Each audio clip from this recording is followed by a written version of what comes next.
The wedding day arrived faster than Deborah expected.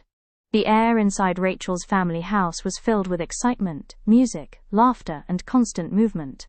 Makeup artists hurried from room to room. Bridesmaids adjusted dresses. Phones kept ringing. Vendors kept calling. Everyone seemed to need something. And in the middle of it all was Deborah, Rachel's chief bridesmaid. From the moment she arrived, she barely sat down. She checked on the decorators, answered calls, coordinated the bridesmaids, helped with last-minute details, made sure everything was running smoothly. Whenever Rachel needed something, Deborah was already there. "Debs, have you seen my shoes? Debs, can you help me with this? Debs, where's my bouquet?" And every single time, Deborah showed up. With a smile, with excitement, with genuine joy. Anyone watching would have thought it was her own sister getting married, because that was how happy she was for her friend. After all, she had seen the journey, the prayers, the tears, the disappointments, the waiting, and now she was witnessing God's faithfulness unfold before her eyes. Then the moment came. Rachel stepped out in her wedding gown. The room fell silent. For a second, nobody spoke. Then cheers filled the room. She looked radiant, beautiful, like an answered prayer wrapped in white. "Debs," Rachel called softly. Deborah walked toward her. For a moment she simply stared. "You look beautiful," she whispered. Rachel smiled. "Thank you for everything." Deborah squeezed her hand. "You deserve this." Then Rachel looked at her and laughed. "You're next." The room erupted with excitement. But Deborah's heart flinched. Not because she wasn't happy, but because next was a word she had heard countless times.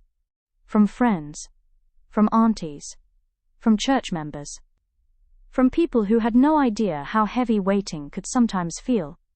Still, she smiled. Because today wasn't about her. Today was about Rachel.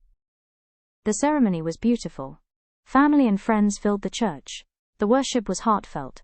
The vows were sincere. Then came the moment everyone had been waiting for. "I now pronounce you husband and wife." The congregation erupted in applause.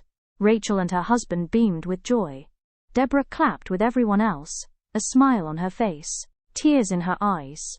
Not tears of sadness, tears of gratitude, tears of hope, tears from witnessing a testimony she had prayed for. The celebration continued into the reception. By afternoon, Rachel had changed into another beautiful outfit. Music filled the atmosphere. The dance floor came alive. She danced with her bridesmaids. She laughed. She twirled. She celebrated. And Deborah danced right beside her, laughing, cheering, singing, fully present, fully supportive, fully happy for her friend. But every now and then, a quiet thought would pass through her heart. "Lord, what does my own testimony look like?" She pushed the thought aside. Today was not the day for questions. Today was the day for celebration. Hours later, as the festivities wound down, Deborah quietly stepped away. The music faded behind her. The laughter became distant. For the first time all day, she was alone. The day had been beautiful. Everything had gone perfectly. And she was genuinely grateful. Yet beneath the joy was a feeling she could no longer ignore. The feeling of still waiting.